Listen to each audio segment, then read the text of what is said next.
listening to KMROFM, Kamarocho Radio.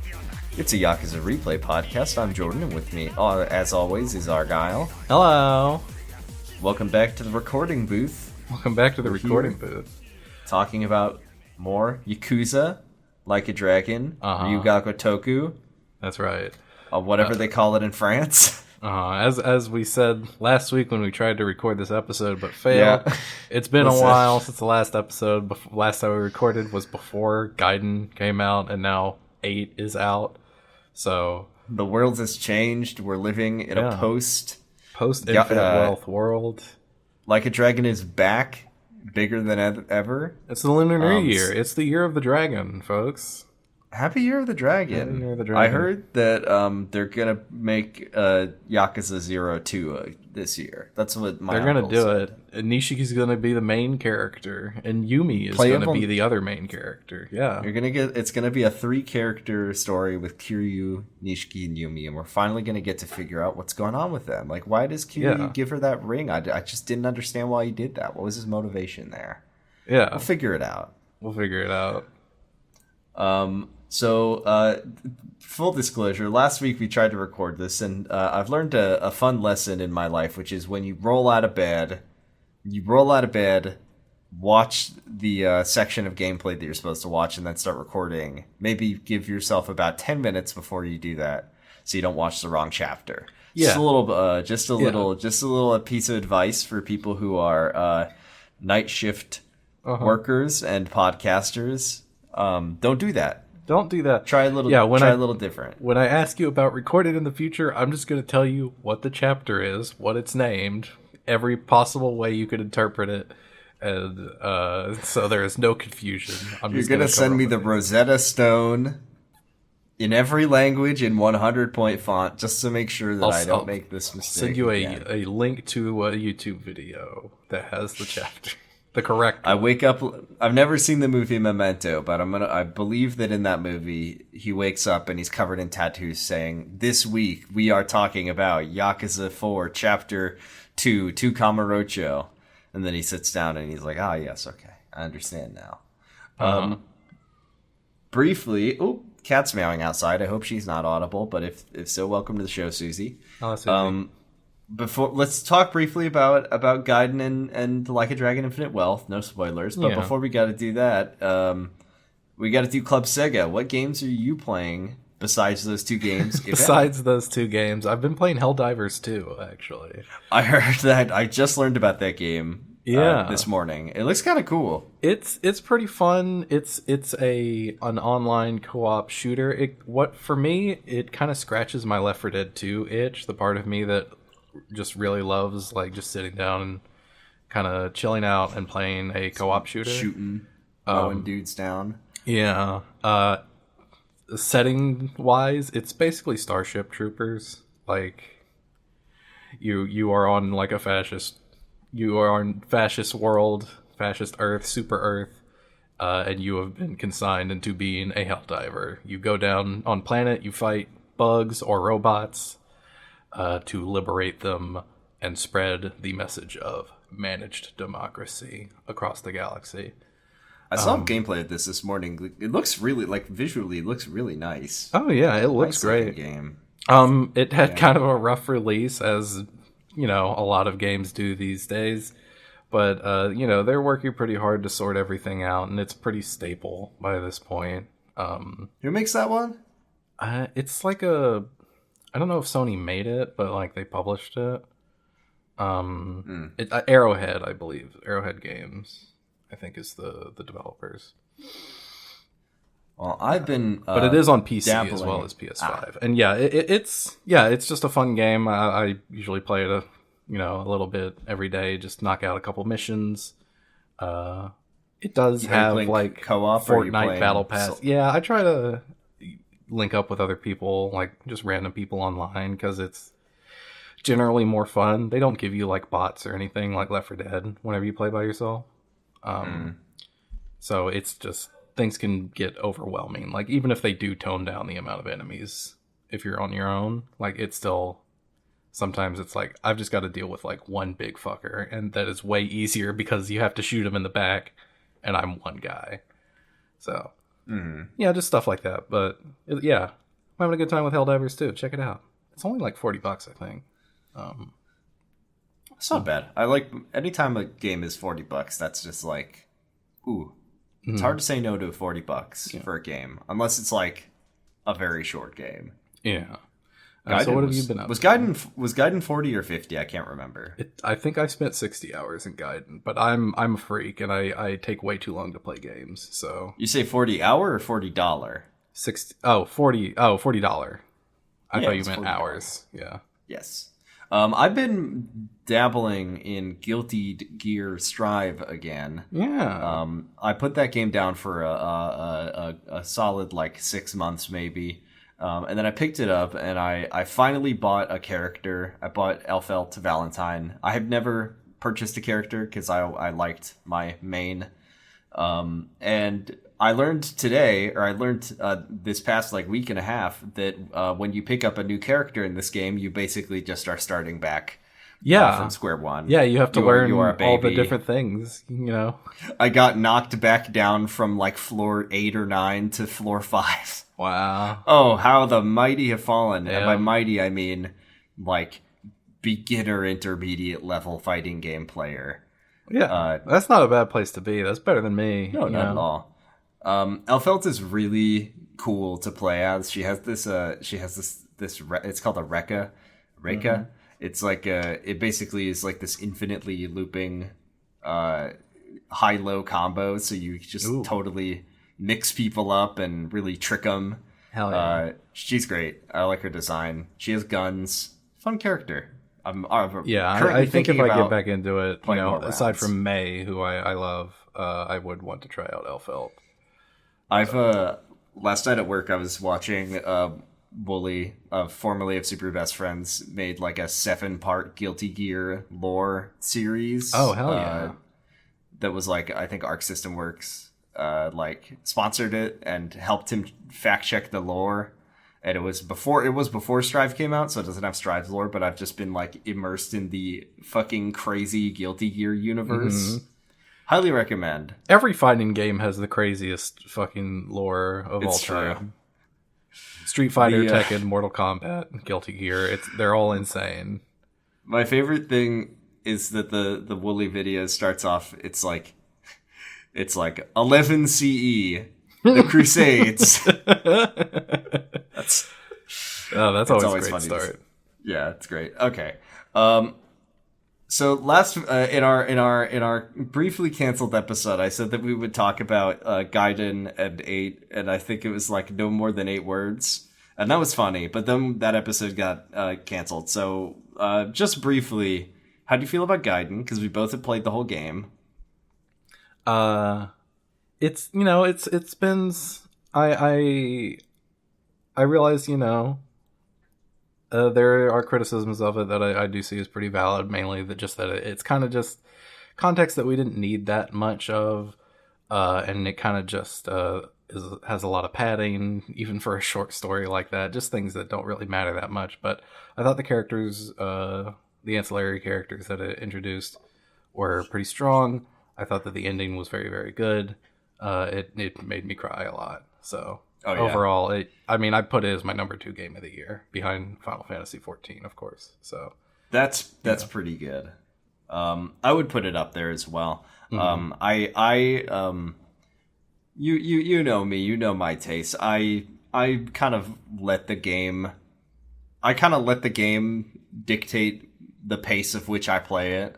So like, I'm very much not a checklisty kind of gamer. So when side content is there, I do it. I really like the systems where like in Yakuza 0, where if you don't put the Trouble Finder on, you just stumble upon sub stories. Yeah. And Gaiden definitely just has like all of the sub stories are accessed through one big menu. Yeah, that's kind of a bummer. Yeah. And there's only 5 chapters. So to me, I was like, first of all, I should say, holy shit, RGG, why did you put so much... they put so much side content in a game that is, Most of those sub-stories aren't that, like, substantial. No, they're not like super meaty, but there's also like all of the, there's the Coliseum, there's the Pocket Circuit, and all of it's really good. I just felt a little overwhelmed by it. By far the best iteration of Pocket Circuit because of... Oh yeah, Pocket Circuit was great. Yeah.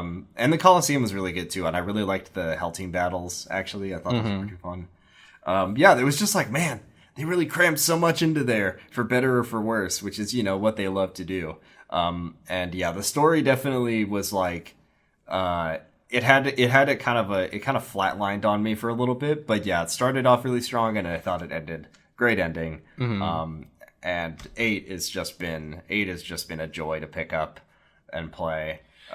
Everybody on the planet is way farther into 8 than I am because What chapter are you on? I'm still on 6. I unlocked Dondoko Island and I've been trapped there for it seems to me this is a universal experience. If this didn't happen to you, let us know. But I think everybody who's been in our Discord playing it is like, they just fall into the Dondoko Island hole. I think I spent 3 out of 3 nights off from work just doing Dondoko Island. So and for context, if you don't know, I work night shift. So usually I wake up at like 4:30 and then I go to bed at like 8.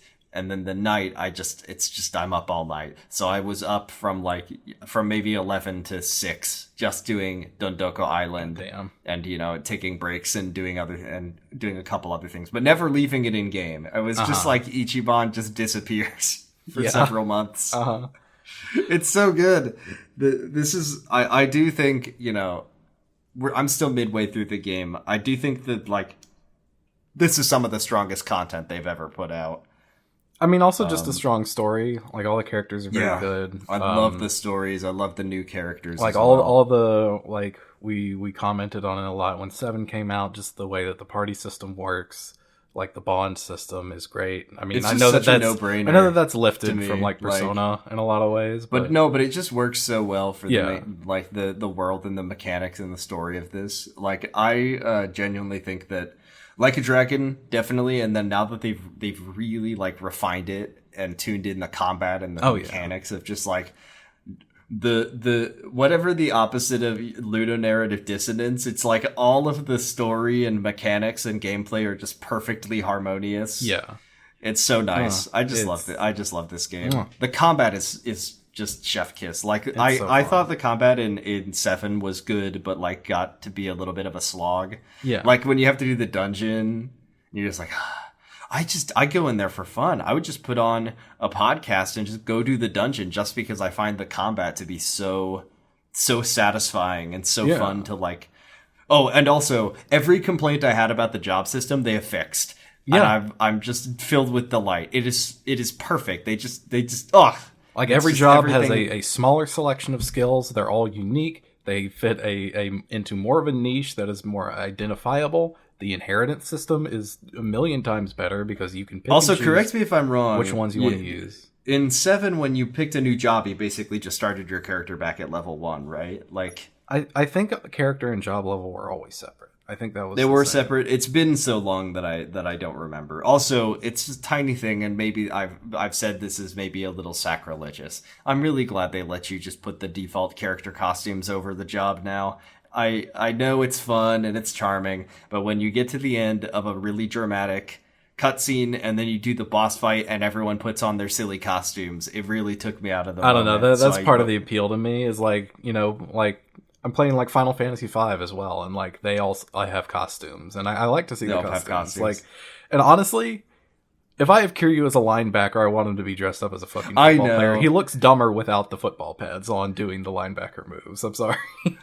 I will say, even if you take the costume off, when you get a job level up, you get to see them in their costume. It's always the default costume too. Even if you have an alternative of the same costume, if you have the a palette swap of the football pads, it'll be which is a little disappointing, but whatever, who cares. Yeah, but the system is just so much better. I love the job inheritance. I love that the game is encouraging you to swap around, try new things.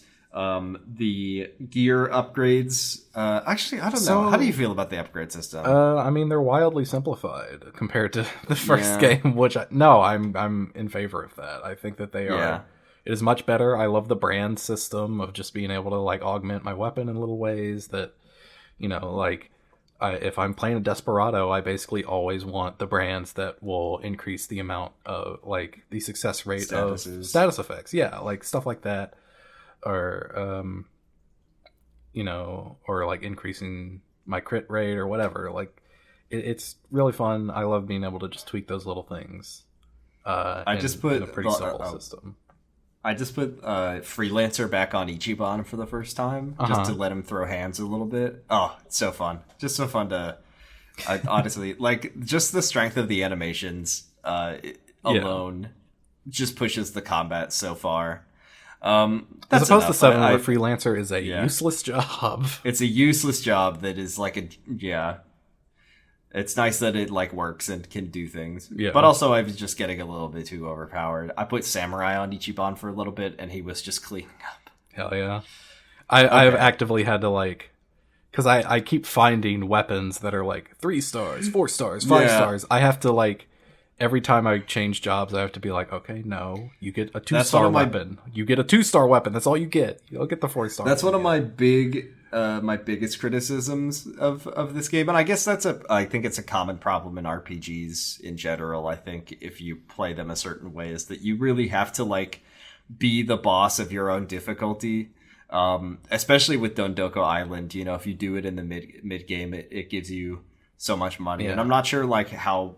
What the fall off is, because I know it'll come in like the later game of like, oh, that can only take you so far. But if you choose to like do the whole dungeon, if you choose to do all the sub stories, if you choose to do Doko Island, you can absolutely bust the difficulty for some amount of the game. I haven't figured it out yet, so be careful. I think thinking choices. About again Final Fantasy, a lot of those things are like location gated, where it's like you won't get like a strong new weapon until you get to a later dungeon in the story, or until you get to a later town that sells it or whatever. And this, the whole damn map is open from the start, and you can go anywhere. And if you have the money, you can get it. Which you will have the money or do some side content, but you can get the money. Like you can absolutely get the money, and then you can just like one.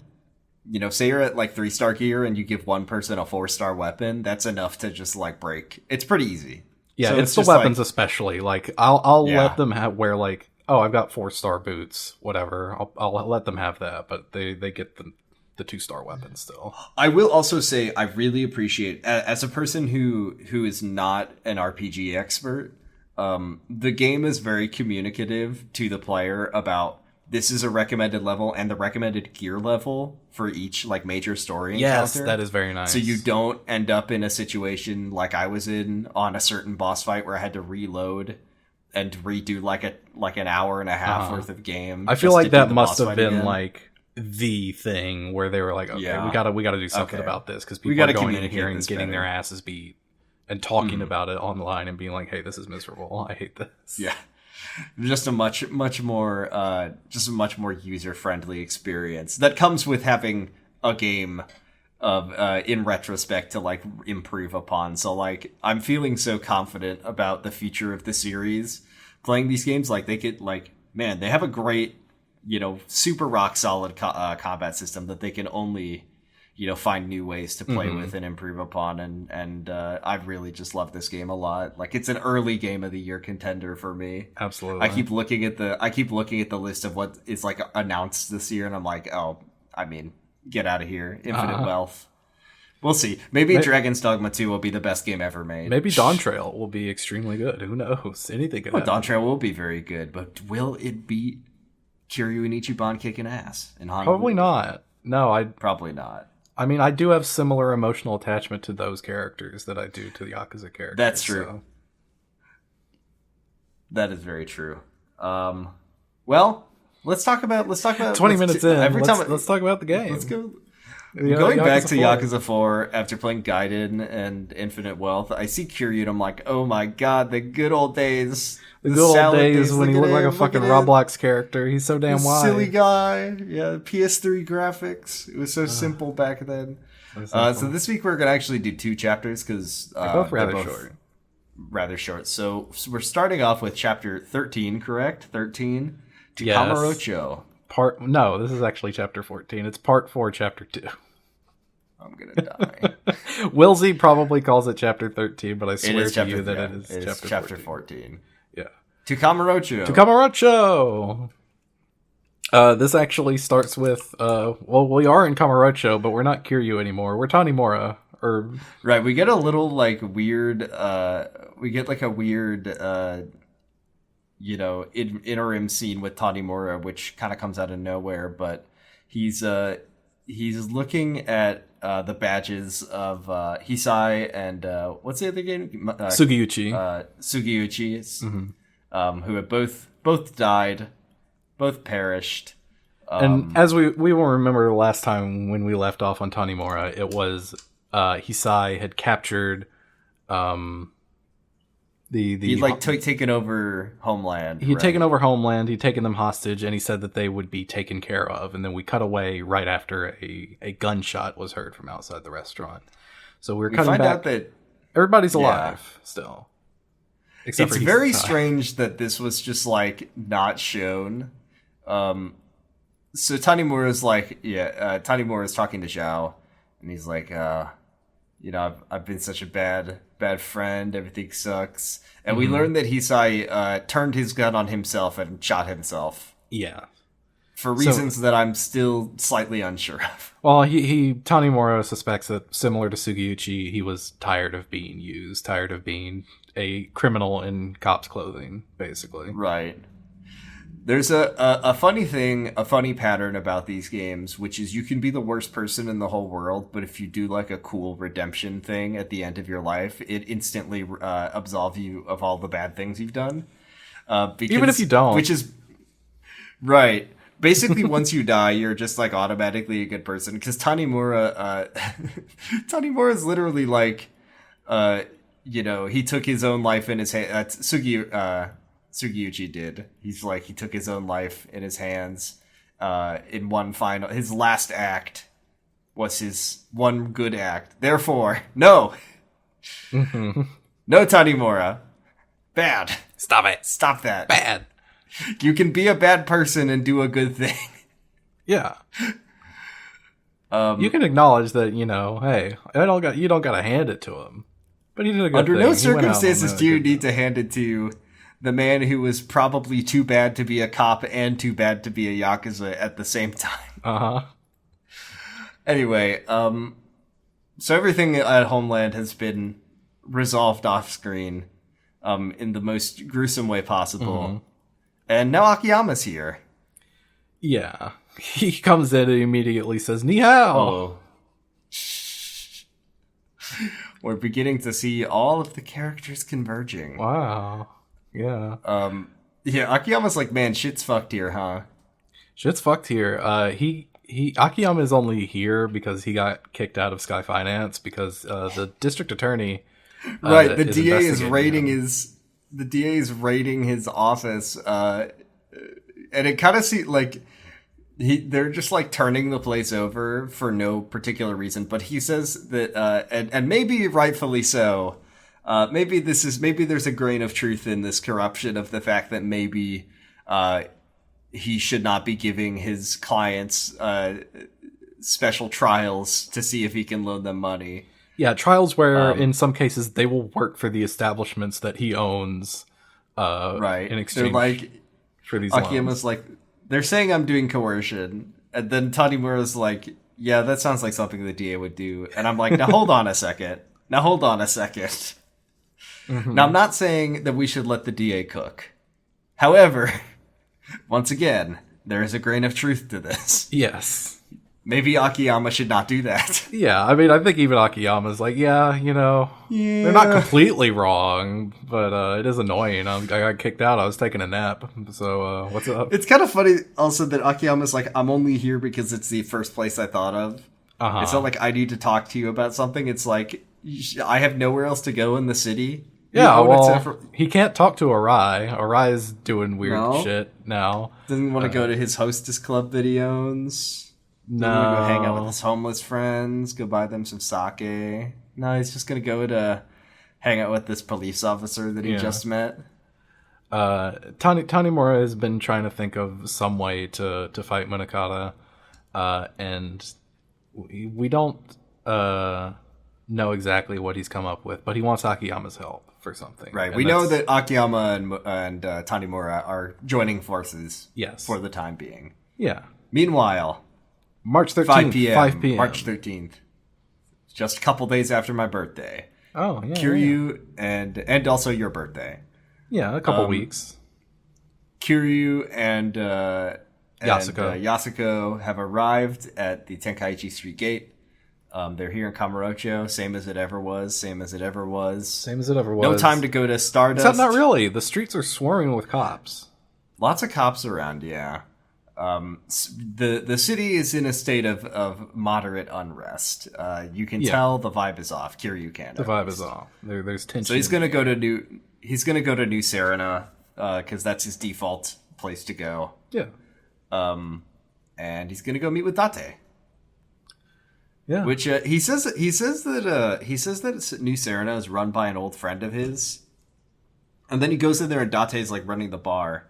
But he says that he only is running it, because the owner had to leave for an emergency. Yeah, because Date doesn't like co-own the bar or anything. No, he's just helping out there, right? He's just helping the mama who Kiryu didn't know before she bought the bar in the last game. Yeah, this line confused me as well.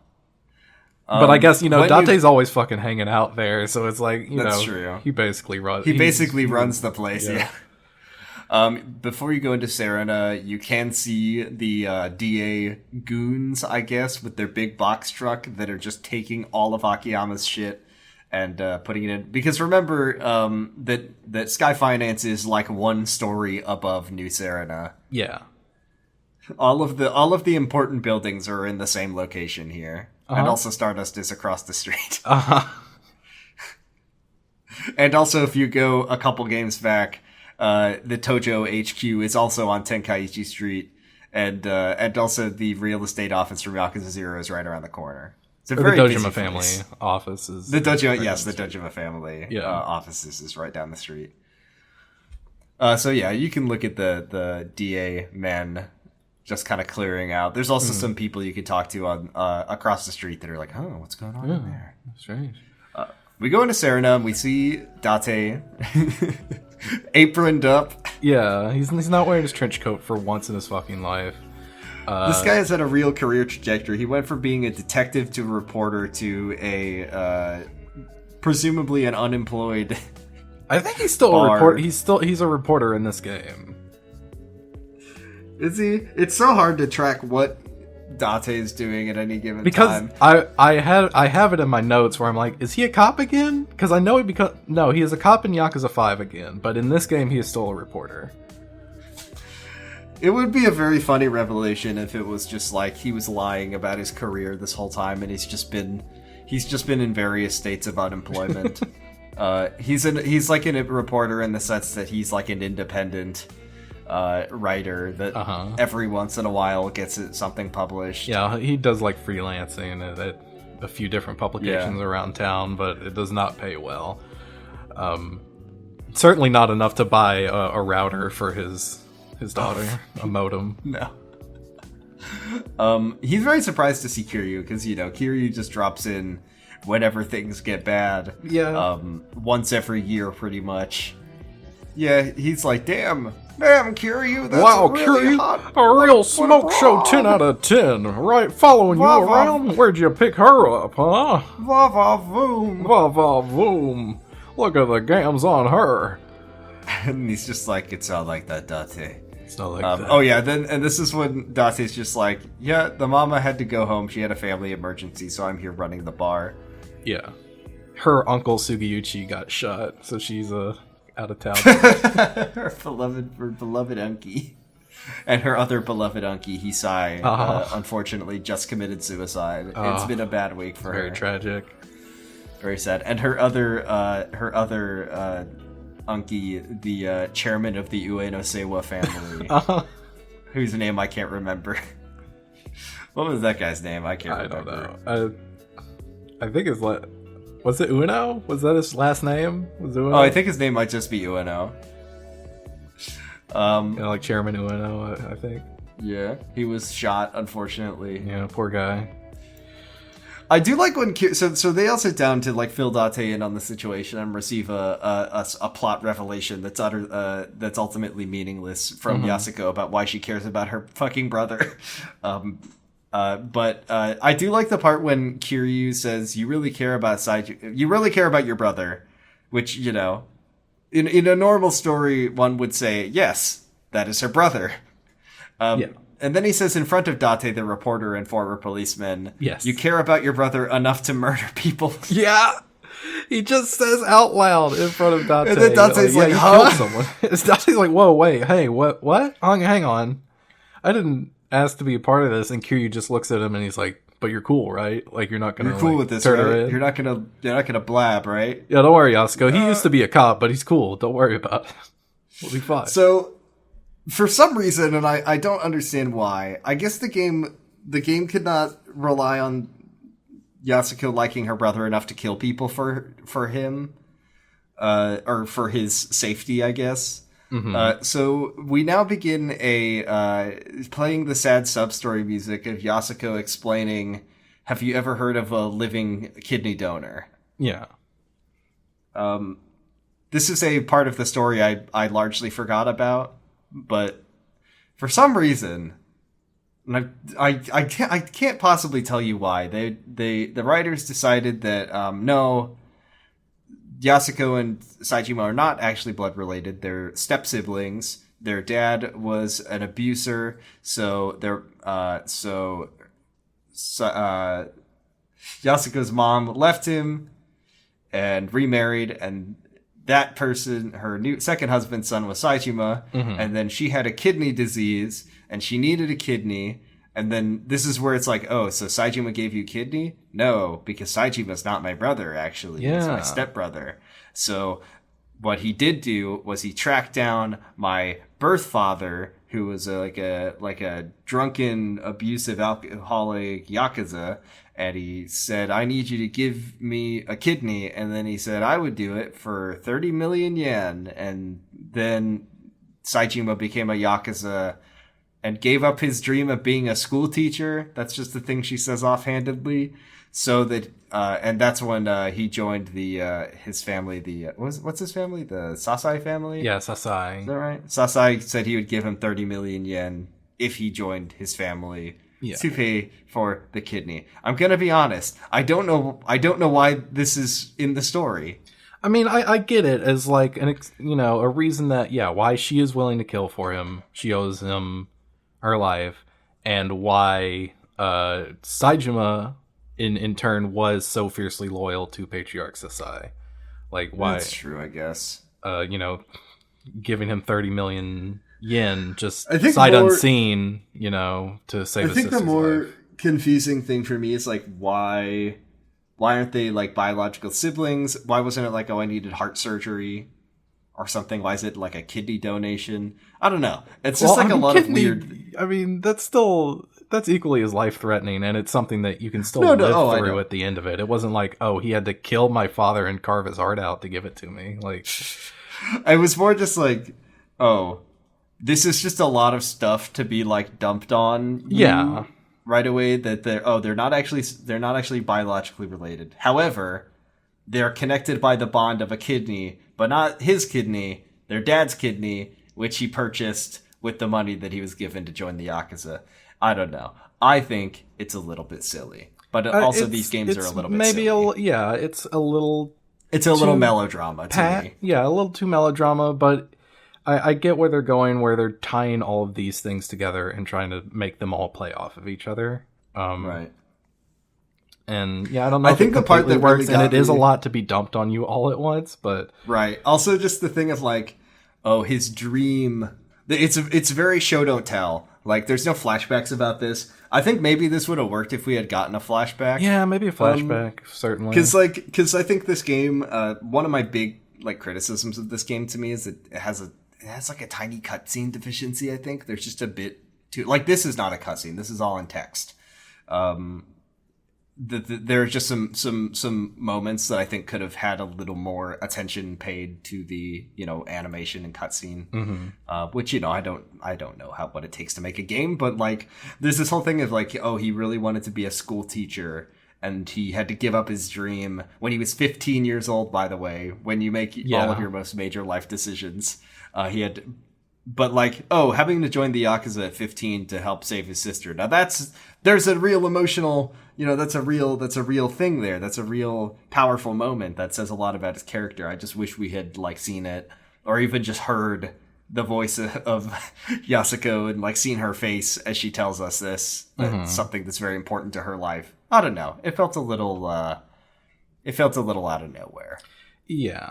No, that's totally fair. I get that. Anyway, that's Yasuko's backstory. That's how Saejima ended up in the Yakuza, and also why he's so loyal to Patriarch Sasai. Yeah, like maybe if we had had some hints from Saejima why he, you know, about like why he swore up with Sasai earlier, and like this is just kind of the final, like, yeah, this is what happened with Sasai, like because when we see the flashback with Majima and Saejima, like when you know, back in the good old days with the watermelon, they both just seem very much like passionate young Yakuza, right? Like it just seems like we never get a sense from Saejima that this wasn't the life he chose for himself, really. Yeah. Like, he just feels like he's fully been bought in, like Kiryu, like Majima. The idea that he's just like, this is the kind of man I am, that I'm just gonna throw myself into this and be like 110% Yakuza. Yeah, like it's not like Kiryu where it's like he grew up knowing that Kazuma and like that was kind of his role model and that's why he wanted to get into it. Saejima, it feels sudden, it feels a little unearned. Like we don't get really all we get is this speech. Is all of the look into his backstory that we get, basically. It doesn't reflect on the character that we've seen in this game. Yeah. That this was like some kid that didn't want to do this but had to, because I guess he was just like a giant, large 15-year-old JoJo protagonist that had the personality of a Yakuza already. He's like, I will do everything that I can to protect my family and my sister. This is the duty of a man. This is how a man takes responsibility. Joins the Yakuza. There's one other thing, which is that Yasuko says that he was initially trying to scrape together money by beating up street punks. Yeah. He was looking for Mr. Shakedown. Yeah, it was the 80s. You could make that kind of money back then. It was the 80s, yeah. It was, people literally were just dropping piles of money when you beat them in a fight. He was looking for the golden, like, rich dude running around town, and he was looking for Mr. Shakedown. Well, maybe, I don't know, maybe the bubble economy hadn't quite hit yet. It would have been, like, early 80s, maybe even late 70s. Oh, yeah, this is the 70s. Early 80s. So, yeah, it hadn't quite hit. Maybe if it was a few years later, he would have been able to just get that money beating guys up on the street. That's true. And stealing their Bontans, but this will be Yakuza -1, where you play as 15-year-old Saejima. It's the game before Yakuza, and also you see kindergarten. You see like toddler Ryuji, 8 feet tall, coming out of daycare. He's the crayon stealer. Okay, so now that we know why Yasuko is murdering people, and also Date is totally cool with it, and he's not gonna blab. You're totally cool with it, right, Date? Right, Date? Right? We need to see. We need to go get Saejima. Kiryu's gonna go out and hit the town and look for Saejima. There's a tiny detail that I really like here, and I don't know if it's on purpose, but we do get a brief cutscene, and we see the whiskey that Kiryu's drinking, and if you play these games, you may be a fan of the beautiful ice spheres that they love so much in Japan, and they always animate the beautiful ice spheres, but these are just like shitty chunks of ice that Date... He can't do the ice spheres. He doesn't know how. Yeah, he doesn't know how to do that shit. He's just temping. He's a cop. He's not a bartender. Look, you want ice? I got cubes back here. That's what you're getting, buddy. I think if I ever went to a bar and they gave me a beautiful, clear sphere of ice, I would I would like take it home with me. I'd put it in a little bag and I'd just put it in my freezer and appreciate it for the rest of my life. Oh, that shit would get frosted up, so, you know, Yeah. all the water that would melt off the outside, and then it would just refreeze in shitty ice. It would just look, crystals. it would just be they're just so nice looking. You gotta make your own. That's the solution. Yeah. You know, just gotta figure out how to do it yourself. I gotta go on bartender YouTube and figure it out, yeah. Mm-hmm. Get the absolutely clean, distilled water. Get an ice Oh, you pick know and another... just Sorry, this whole scene in Serena is just the ever so slightly cranked is the part when Kiryu says, if Saejima is dead, will you kill yourself? Yeah, no, that's a little fucked up, Kiryu. Like, I get it. Like, she is very much kind of not in her right mind. Like, Right. we in the last chapter, you know, Kiryu and Hamazaki walk up to her and like, we know your brother, and she just goes with them to like a lonely building by herself. Like, she's clearly not thinking completely straight. But No. that is kind of fucked up to say. It was to her out of face, pocket dog. for sure. So he says, you stay here with my good friend Date. Uh-huh. I'm gonna go find Saejima. Try to relax if you can. Yeah, just chill. And yeah. Just take some deep breaths. Do some self-care. Mm-hmm. Kiryu leaves New Serena, and before he can go out on the town, Date runs out after him, and he's like, "Listen, I didn't want to say this. I didn't want to say this around Yasuko, but things are fucked." Yeah. And we're hearing that Majima put on a big parade and lined the streets with dudes and met up with Saejima, and it was a whole thing. Yeah, everybody's extremely jumpy after Right. that. After such a clear show of like force, because that whole thing was clearly Majima doing that to protect Saejima from the police. So now we've got police crawling all over the place. Everybody knows that there is an extremely wanted criminal on the loose. So things are not, again, vibes are fucked. But Date actually inadvertently helped Kiryu a lot, because now he knows he can just meet with Majima, and Majima might know something about Saejima and also the connection of between Jingu, the police, and the Tojo clan, which is also ultimately what Kiryu's skin in the game is here. So he's gonna run over. Oh, and also we learned that Majima has new digs. He's on the top of the Millennium Tower, which is, by the way, the worst place you can possibly Worst be. place to be. It gets Nothing blown up, good shot up comes by from- yeah. helicopters. It's never Nothing good good comes from working up there. He should have stayed in Purgatory. So he's gonna head over there. But Argo, I believe you have a sub story for us this week. I do have a sub story. As soon as you gain control of Kiryu here, you get an email. One from Komaki saying, "Hey, come to the Dragon Palace. Come see me." And another one Learn Tiger Drop Kiryu. Yeah, from an anonymous message from somebody saying to come to Yoshida Batting Center to like settle the score, basically. Oh shit! So that's what we're gonna do. We're going to be doing the sub story called "The Twist is Back in Style."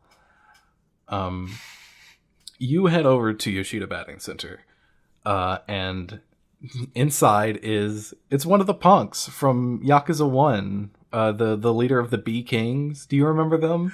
I remember this part. Yeah, the you Bee remember. Kings. Yeah, the florist's kid. You know, they wanted to beat him up.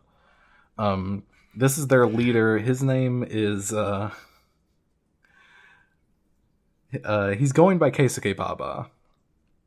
And he's like, "Hey, Kiryu, remember me? I'm the leader of the Bee Kings. Do you remember what you said to me on that day back in 2005? How many years? Yeah, how many years ago is this now? It's like 6. It's like 4 years ago. Is this 2009? It's like, yeah, I think this is 2009. For some reason, I thought this was 2011. Okay. Or I think it's like early 2010. Okay. Is maybe what it is. And Kiryu's like, I don't know. I say a lot of things to a lot of people. I say a lot of things to a lot of people, and then I hit them a lot of times. Yeah, that's almost exactly what he says. And Keisuke is like, okay, well, what you said is that you felt like swinging a bat around, and that me and my friends would be the curveballs. And after that, actually, everybody started calling me Curveball. because of how hard I got my ass beat by you. Just got absolutely just getting ragged on for the rest of his life. So what he decided to do, curveball, he decided to lean into it, actually. And he got into baseball, and he's a baseball superstar now. I don't think Keisuke Baba is his real name, but that's what his player name is. Mm-hmm. And what he wants to do is settle the score by playing baseball. Hell yes. Yes. That's what I'm talking about. So might makes right. What's going to happen here is that he's going to throw 10 pitches, and if you can get a clean hit, doesn't even have to be a home run, off of even one of his twisted curves, you win. Right? And they are, in fact, some pretty twisted curves. These are some fucking wacky curveballs. Sick and nasty. These are some real nasty pitches. Yeah, like you pitch like this for a few years and your shoulder's going to be wrecked. I'm sorry, man. Like it's not gonna. Yeah, you're gonna fuck. I'm your pretty shit sure all you up. pitch at all. Though I'm pretty sure that, and I might be wrong about this. I haven't been reading up on my baseball lore in a couple of years. I'm pretty sure throwing like curveballs and knuckleballs and stuff like that is actually more like gentle on your old rotator cuff. I think the people who are throwing like the fastballs, like crazy powerful pitches, that's the ones that really fuck you up. Okay, yeah. So maybe this guy's making a smart ergonomic decision for his future career. Maybe I don't know, because you don't need to put so much power behind. Yeah, they are like slower pitches, but they got like different slower arm pitches, movement.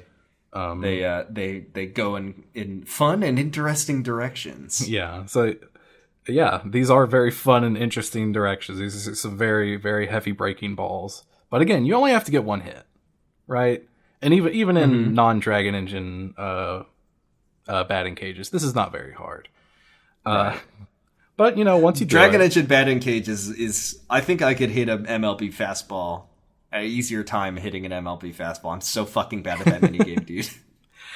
Wait until we get to 5. Shinada's batting cages are actually a lot like that, except a lot easier because if you just train your batting skills up, he has like a gigantic zone where it's just like if you tap the button within like a full second of the ball hitting there, you'll get a home run. It's easy. The only way I could ever find success with the Dragon Engine batting cage was just memorizing where the ball was going to be. Yeah, that's what I did a lot of the time. Yeah, not great. Mm-hmm. But you get a clean hit off of one of his pitches, and he's not upset about it. He doesn't want to fight you or anything. He just decides, okay, well, if you got a clean hit on me, that just means I got to train harder. That's all that means. What a nice, healthy mindset. This so he turns to his agent and he's like, okay, hey man, clear my schedule. I'm going to Tibet. I'm going to go up in the mountains and do some soul searching and embrace my inner curveball, is what he says. And he promises Kiryu that you will meet again. I'm impressed by Kiryu for being able to hit, a professional, what's it, I think it's NPB, Nihon Pro Baseball pitch. Mm-hmm. Those are there's some really good players in Japan, though most of the best players in Japan inevitably end up in the US. Yeah, absolutely. I wonder if do you think Kiryu could get a run off of Shohei Ohtani? Is Shohei a pitcher? Shohei is a really good pitcher, yeah. I didn't know that. Wow, yeah. He's a good pitcher and a good hitter. Out of 10 pitches, yeah, you could probably get like one good hit. Just a one good one, yeah. Yeah. I think he could.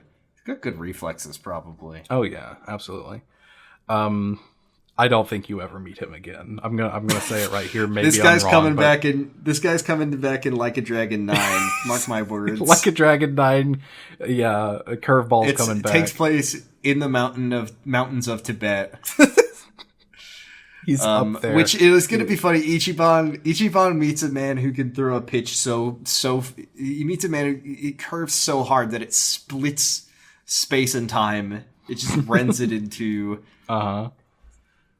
That's how good he's gotten. Yeah, he has made the best Tibetan baseball team of all time. Unfortunately, nobody else plays baseball in Tibet, so he has nobody to play against. So you and your party, who at this point are big enough to form an entire baseball team, need to play against him. He's got a pitch that curves so hard that it goes into the strike zone and then curves out of the strike zone and back into his own glove. And nobody can even, I'm not even sure like what that would be, like how they would call that, but I think it would just be an instant out. I think they would certainly, yeah. In that game, you get to do that pitch once, and then they're like, you can't do this anymore. They have to sit down and rewrite the rules of baseball to make it never happen again. Yeah. He throws a pitch that curves so hard that it goes around and around the pitcher's head until they get dizzy and they fall over and they get knocked out. And then they got little baseballs above their head. Around the batter's head? Okay, so Kiri's...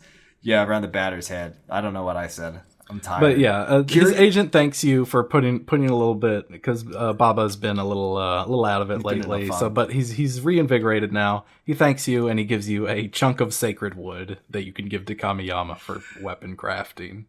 Yay! It's a traditional gift whenever you do a favor for someone. It's a good old chunk of sacred wood. Kiri remembers that he has to go meet with Majima in the Millennium Tower. Unfortunately for him, there is a large crowd gathering around, and he comes out just in time to see Majima in handcuffs being escorted away by the police. Yeah. It's at this point that Majima... I also like all the people taking pictures of him. Hey, that's Majima from Majima Everywhere. Uh-huh. That Majima just decides that he's not getting in the police car right now. He's got to go talk to Kiryu first. Yeah, he's got these two guys holding him by the arms. He just drags them over to where Kiryu's standing. He's like, hey, what's up? And Majima's like, I've been set up. Daigo set me up. Yeah, Daigo set him up. Daigo's in on this. Daigo.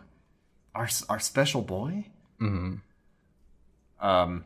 And they pull Majima. He says that this is all one big conspiracy, and also that Yasuko is in danger. Like, you got to help her. The Yasuko, the hit in 1985, the 10 billion, and also not just Yasuko, but even more important, the Tojo clan itself is in great danger. Mm-hmm. Do you like how Kiryu calls him Majima Nissan? Yeah, he's always done that, and I love that. I think it's probably one of those things that it's just been so fucking long since I've played one of these games with Kiryu in it, like, interacting with Majima. He shows so much respect to Majima. I love it. Yeah. And that's the end of the chapter.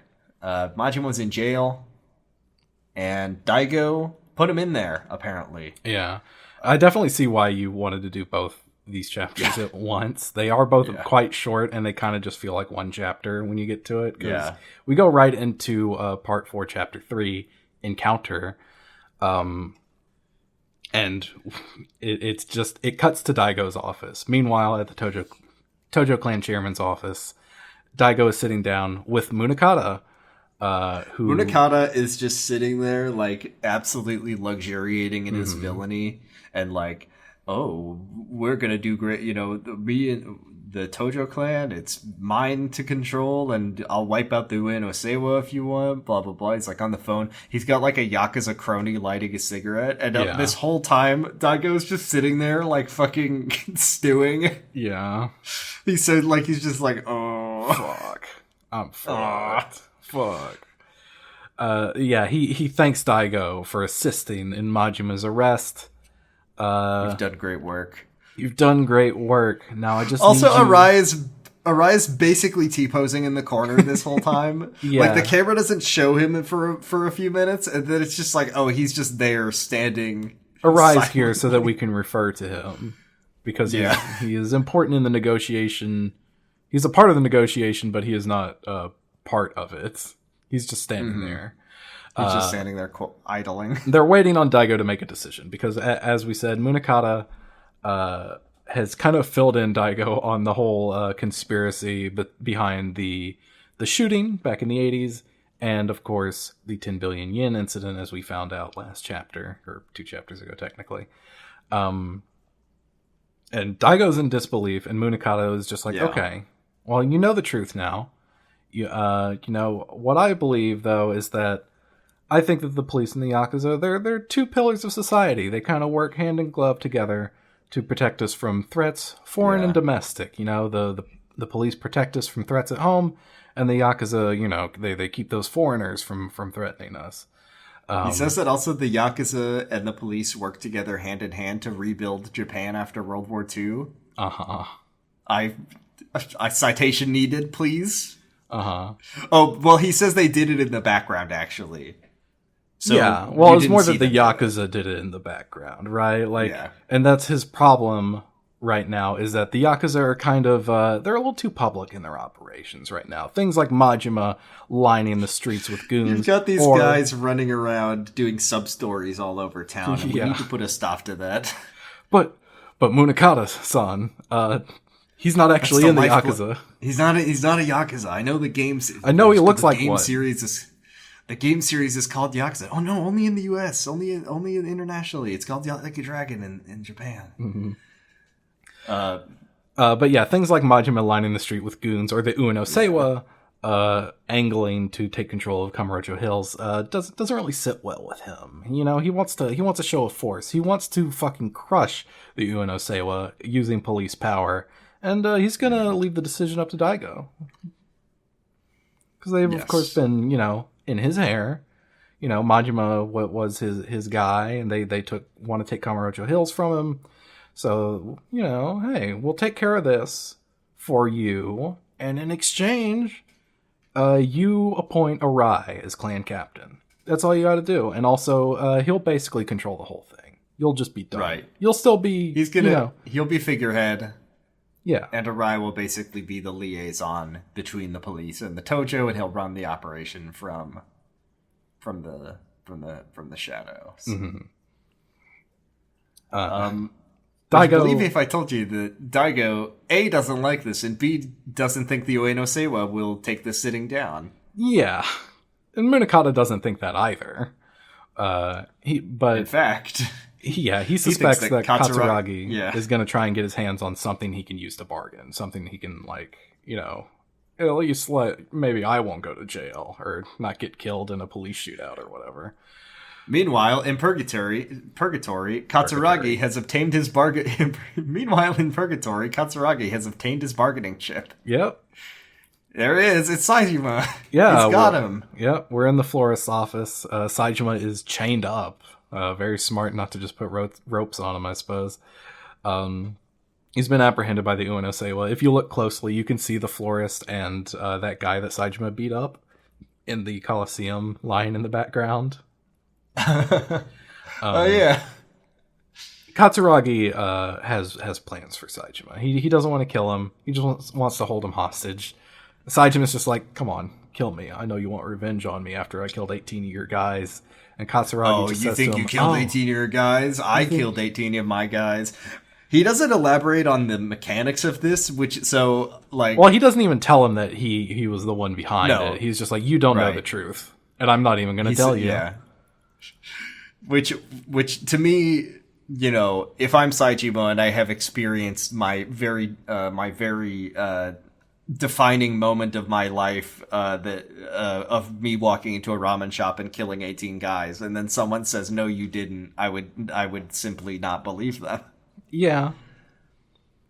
I think he's got to sit down and show him the rubber bullets and explain to him the mechanics of this if he really wants to get under his skin.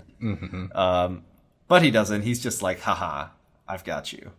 I'm not going to kill you. He has plans, both for Saejima, as well as Yasuko, and the file that he got from Tanimura. Right.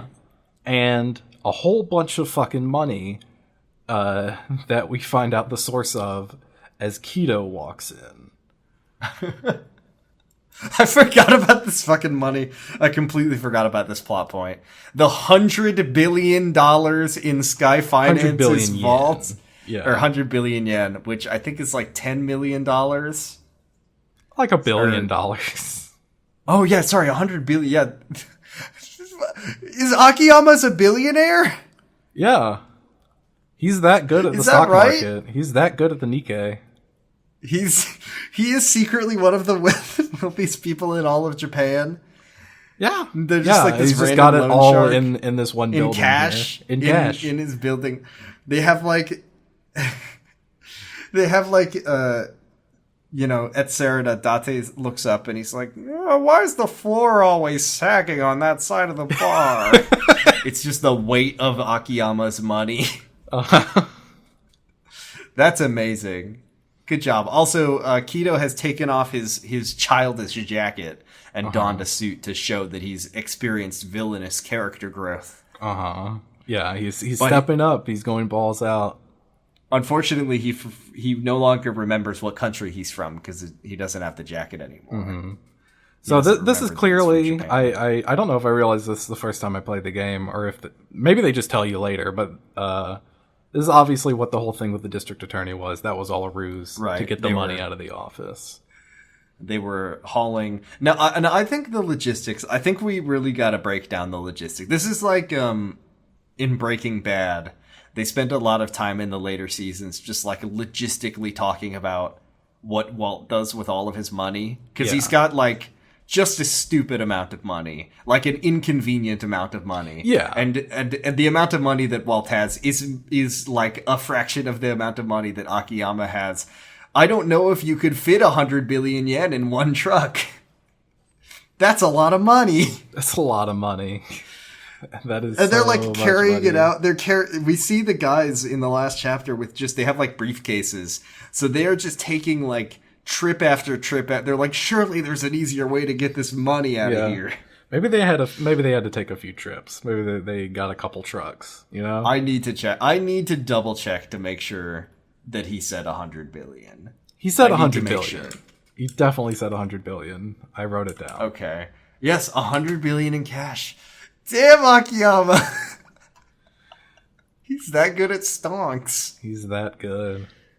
He's just a really good investor. Okay, so Kiryu is going to go back to New Serena. It's raining now.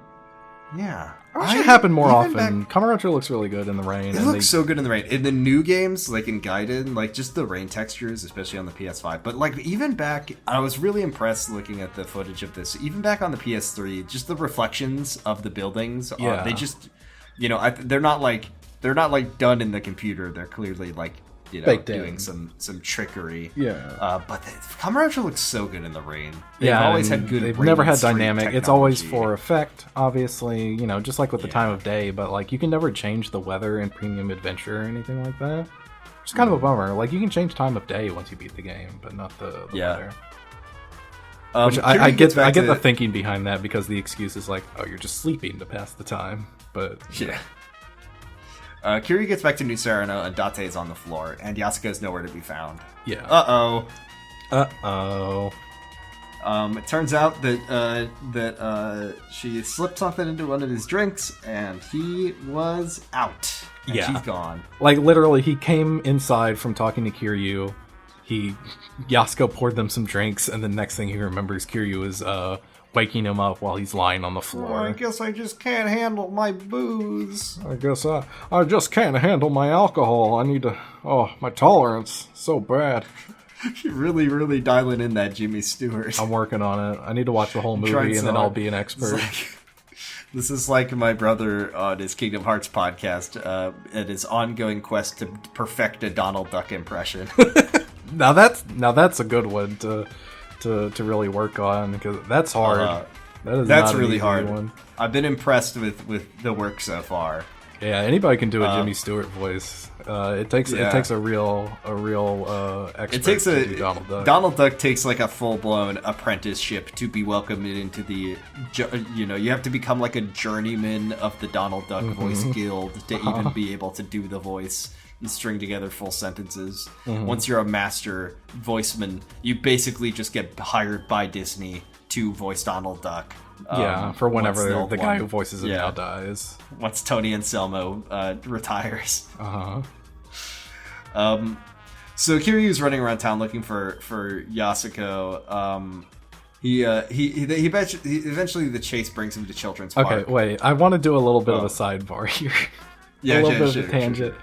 So you watch the Wilsey videos because that's the original translation, right? Right. I watch Red Venom Core, and I noticed that's the PS4. Right? Yeah. Those the remasters. They do remasters, long plays.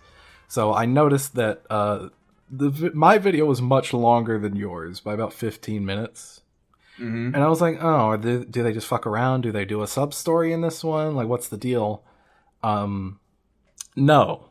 They got lost in this part. You need to head straight north on Tenkaichi Street, and then it'll just kind of walk you through from there.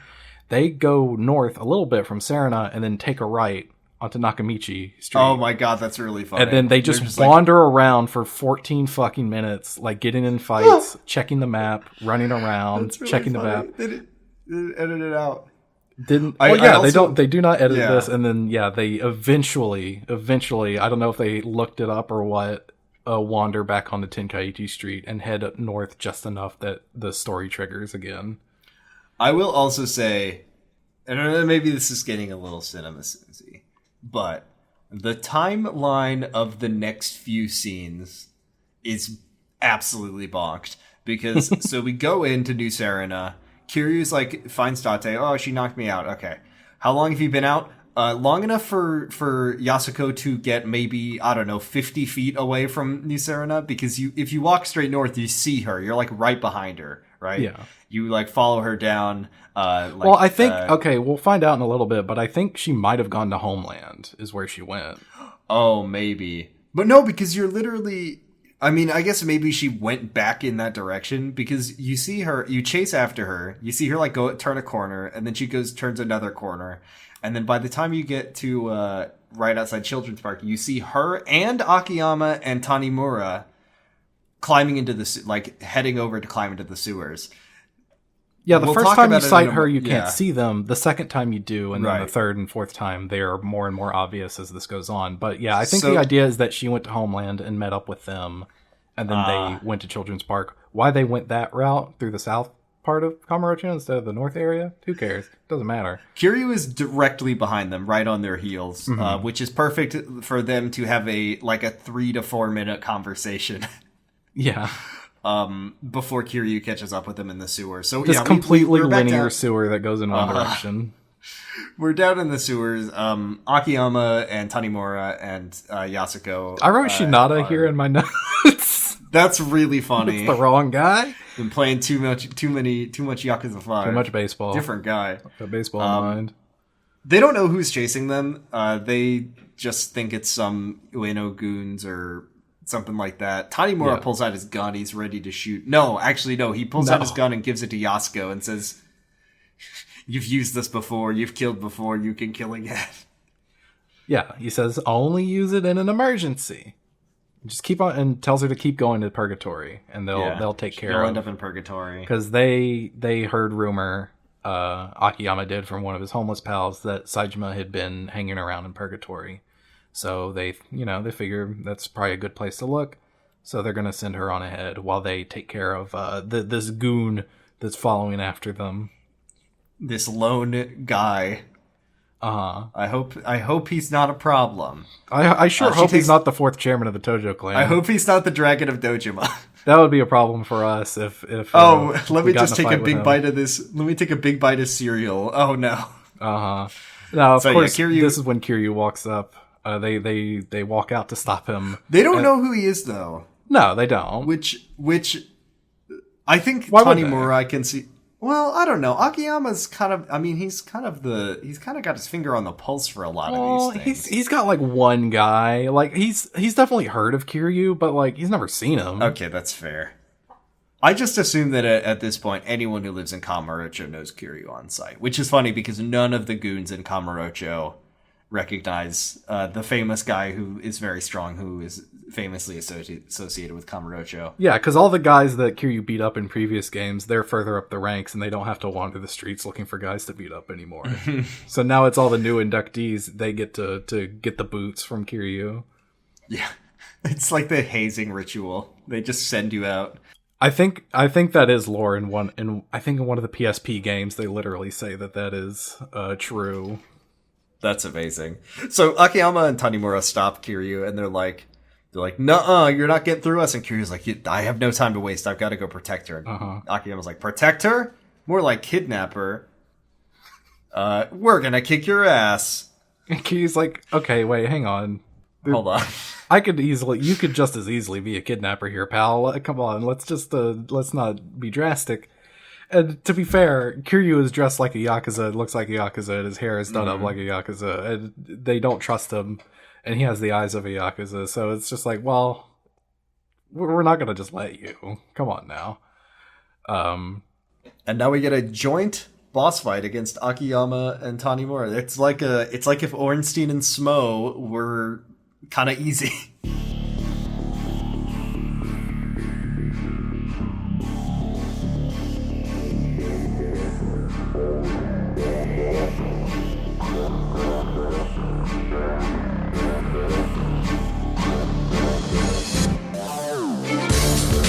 Yeah, this is not a Kinda very hard pushovers. boss fight. No, it was a memorable one. I do like getting to. I yeah. do like the idea of 3 of your protagonists, and you get to fight 2 of them. It's a shame that Saejima is literally chained up. Yeah. Well, I mean, you already fought Saejima. That's true. Not as Kiryu. When though. fun. No, As you fight Saejima fights Kiryu and Saejima then fights wins, Kiryu. and then the cutscene is like, no, he didn't. That was a tie. It was a perfect draw. But yeah, Kiryu can pretty easily dispatch these two characters because he's the Dragon of Dojima and his combat style is more fleshed out because he's been in 4 games. This is a fun boss fight, though. It is fun. I like it. It's creative and it's actually one of the less annoying guys. Maybe it's because they don't have weapons. Yeah. They don't have guns. Yeah, they're not doing super weapon blocks or anything like that. Tanimura can cheat a little bit. I noticed at one point that he did his parry stance directly out of block. He can't do that normally. There's also a fantastic quick time event where Kiryu blocks one of Akiyama's kicks, and then Tanimura he picks up Akiyama, and then Tanimura leaps up on his other arm and arm bars him with his full body, and so Kiryu's just standing there holding 2 men in each arm. It's really funny. It's so absurd. And then he just throws them to the ground. Yeah, he just throws them backwards over his head. They can do some heat actions on you, if you're knocked down, they'll kick you in the head or whatever. Another thing that I notice every time I play this game is that anytime a computer-controlled protagonist you're fighting against one of them, they use the dodge attacks a lot that I don't think are very good in these games. And stuff. They do the backwards one a lot. You know the backwards one where you hop backwards and you do a little front kick? They're very good at using that one, which is annoying because that one is a guaranteed stun if it connects. Which I don't think I've ever landed that fucking attack because you're moving backwards when you do it. You don't jump forward to do the kick. You continue moving backwards. Anyways. It's very situational. Kiryu beats up Akiyama and Tanimura, and he's just like, well, that was easy, okay. I'm out of here. Yeah. Did you notice in the cutscene when this ends, Kiryu, it's a shot from behind, you're looking at Akiyama's back as Kiryu punches him, and there's no sound effect when it hits, and it doesn't look like his fist lands anywhere near Akiyama.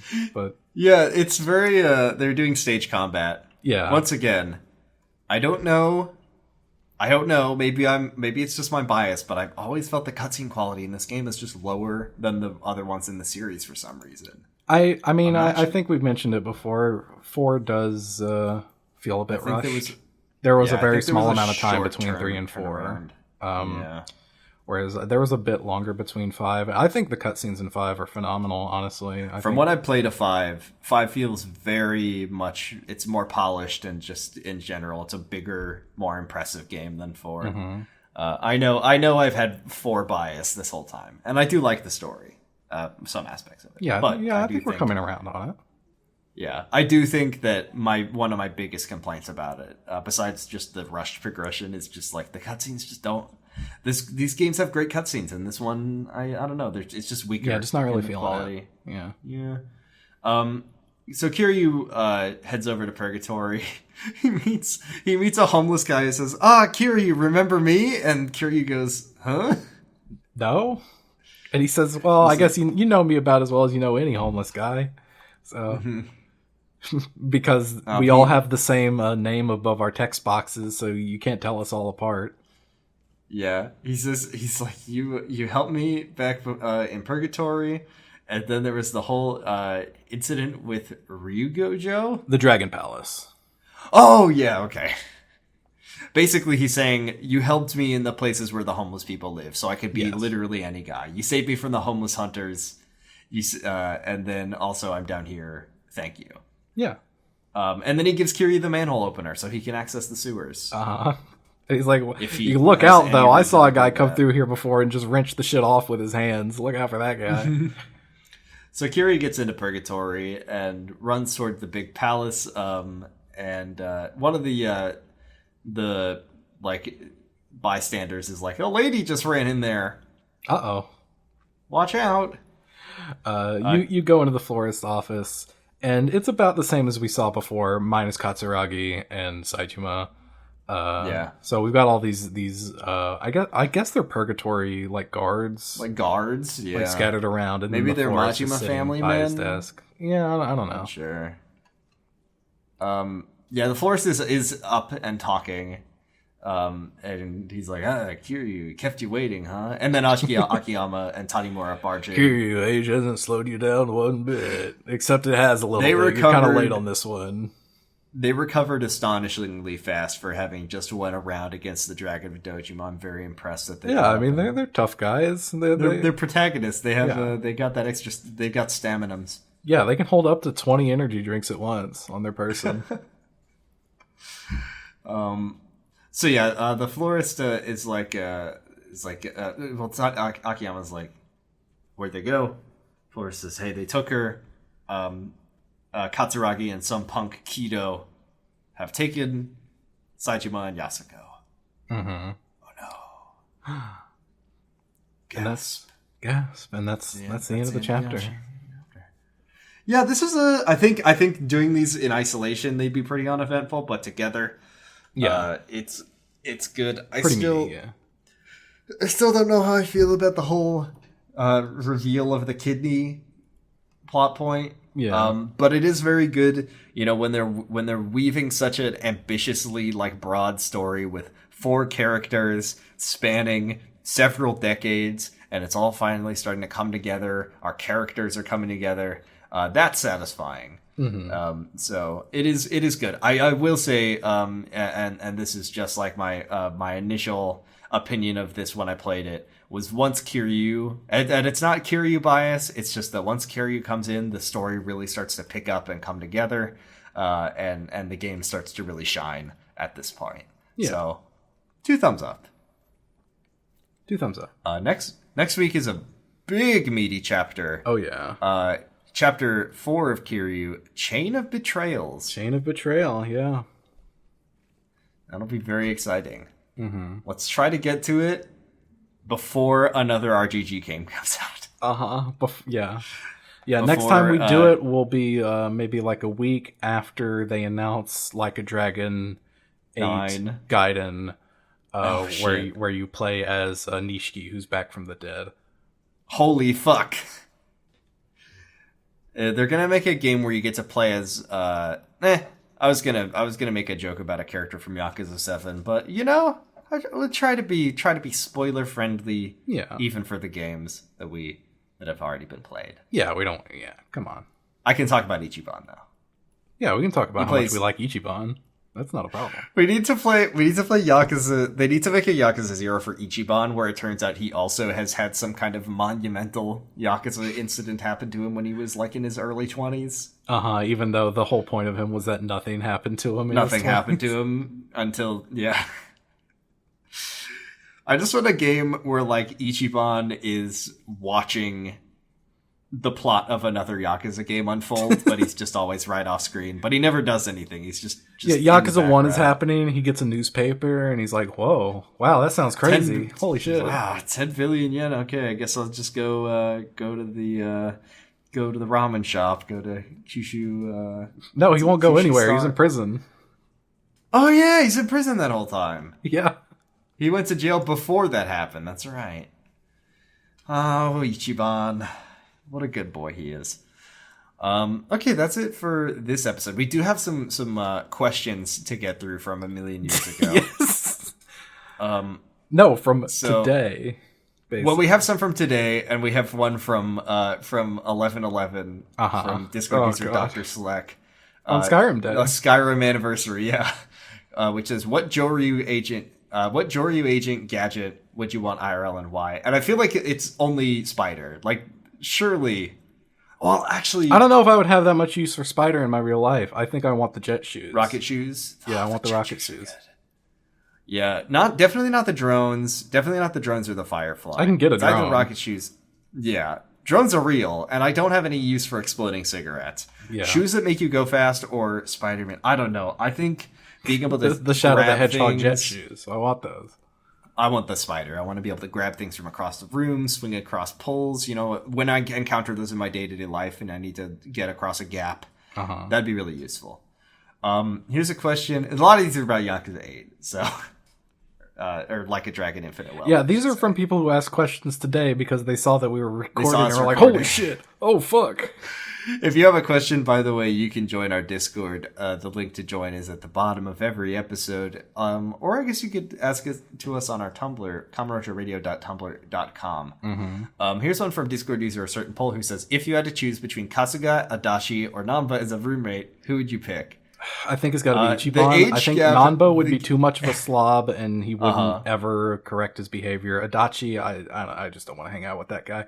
Kasuga, the age gap. He's maybe a little too energetic for me, but I think you could right. talk to him, and like if he's like being a bad roommate, you could be like, "Hey, Ichiban, I you need to do the dishes when it's your turn on the wheel, man." It's... The idea of having to like be roommates with a person who's in their late 40s to like early 60s is troubling to me. Yeah. I love Ichiban, but I don't think I'd want to live with him. No. And Namba or Adachi. So yeah, I guess Kasuga, I think we could make it work if we had to. Yeah. I don't know what situation in my life would result in us living together. Also, the language barrier would be substantial. It's fine. It worked. He can speak to all those people in Hawaii. He navigates it so well in Hawaii. He is so good at finding people. He happens to run into only the people who speak fluent in Japanese. It's great. Okay. Discord user Chaos says, has Ichiban watched the Dragon Quest 2020 anime, and has he made all of his friends watch? Yes. I didn't know there was a Dragon Quest anime. Yes. He's definitely seen it, and yes, he's definitely made everyone watch it. At least Nanba, he's made watch it. Friend of the show, Sirix Z wants to know our Sujimon type: Blaze, Frost, I guess Shadow, Grass. What would your Suji Sona be? My Suji Sona. Yeah. Suji Gamer. Suji Gamer. Suji Mailman. Suji Mailman. You're like, yeah, I could do that. I'd be like, I hit people with a big just a mailbox. Like I've just got a mailbox on a Oh, like a big mailbox on a stick. Yeah, like it just uses baseball bat animations, but it's a mailbox. I would be like Suji Micro. I'm just running around with a little like bacteria in a little cup. Throwing them at you. You're wearing like a lab nasty coat bacteria. and goggles. Little lab coat, nasty. We don't wear goggles. We don't need to know eye protection needed. We're throwing beakers of germs at people. It's just like that's like Suji bioterrorist is what you're describing. Yeah, well that's how they would attack people. You need to attack people at some point. That'd probably be like, I feel like that'd either be like shadow type or grass type, probably green. Yeah, like a biological Suji male sort of. Yeah, Suji male would probably be like I don't know, fire. Yeah, maybe a fire type. Fire type feels right. I love the Sujimon in this game. It's like not, as always, the mini game is not like the best mini game in the world, but something about it is so like compelling. Yeah, it's really... quick and easy. It's like a very condensed gotcha game, like this could be a mobile game and it would be 100 times more exploitative and I'd never want to play it. But this is like you can knock out all the Sujimon stuff in like a couple hours. It's pretty easy. It just scratches a nice brain itch of like getting that good Sujimon from the pole, and you're just like so strong, and it's nice. Yeah. Oh my god, I was so hyped when I got Suji Bear and Kiwami Gold. Suji Bear fucking rules, dude. Yeah, everybody agrees Suji Bear is the absolute Suji Bear rules. I didn't get any of the DLC Suji, so I don't have any Kiwamis. Yeah. Well, I don't have the DLC either. I managed to get Kiwami Gold in a poll. That's so lucky. Yeah. Yeah, I don't have any Kiwamis, but I do have Suji Bear, and he is my son. He's my most powerful soldier. I salute him. every day I wake up and I salute Suji Bear. Yeah, and now that I'm on Triple Dondoko Island, death. he's having a nice retirement. You're putting him to work. He's working in the farms. He's growing doko nuts. Let me tell you, doko herbs. When I got to, and I guess if you really like, I guess if you are not wanting even small, if you haven't started Infinite Wealth and you won't want any Dondoko Island spoilers, skip ahead 30 seconds.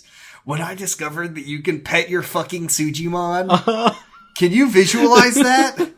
Can you visualize Ichiban just like rubbing their just chest? giving a little scritches to fucking Suji garbage or whatever to Suji Surfer? Yeah, Suji it's Surfer. so weird. Yeah, Okay. So funny. Insane. Thank you all very much for listening. We'll be back next time, hopefully before another Like a Dragon game is out with chapter. Was that chapter 14? 15? 16? It's 16. Chapter 16. Part 4, you can find chapter all... 4. Chain of Betrayal. You can find all of our episodes on noisepace.com. I think I need to go re-up Noisespace.xyz. Yes, Noisespace. I was thinking about how our URL has expired. But you can definitely check Noisespace.xyz for all of our episodes. You can also follow us on Tumblr at comraderadio.tumblr.com because Twitter is not a good website to use anymore for me. Yeah. I don't like the id. You can also follow me on Tumblr at kiwamibreakfast.tumblr.com, where I'm always out there posting and reblogging, mainly pathologic fan art these days. Mainly pathologic fan art, though I'll usually reblog some good animals and some Yakuza stuff if I see it on my dash. Mm-hmm. Argyle, where can we find you? You can find me on Twitter at Argyle_funk. I don't post there. Excuse me. I believe you mean x.com/ the everywhere my new website. bit my new bit in 2024, because I think the era of I think people need to get off Twitter. I think people need to get off Twitter. I think it's non-salvageable at this point unless Mr. Musk in his infinite wisdom. I heard anime's on. I heard he paid Mata money to put an anime on there. Yeah, they're putting Kaiju number 8 on but X. not exclusively. Yeah, you can also it's watch it on gonna be Crunchyroll. Yeah. But anyway, my point is 2024. I think anyone who's still on Twitter, and of course I won't actually judge you because I know it's like a good way to get news and see the worst takes you've ever seen from blue checks. I can't judge people for that. We all use bad websites. However, my little New Year's resolution is I will lean to calling it x.com only to shame people who are still on there. That's so fair. When people say, yeah. My thing is that Twitter does actually present me things that I like. I'm one of those crazy people who looks at the For You page and it actually shows me things that I want to see. Like, it's mostly like Pokemon fan art, Yakuza fan art. I will say, yeah, the For You page...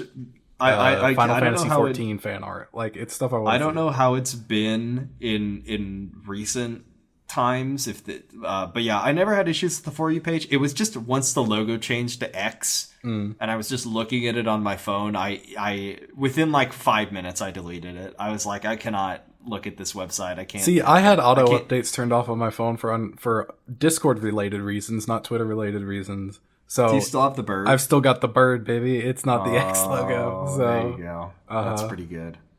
But yeah, Tumblr's been treating me very nicely while it still exists.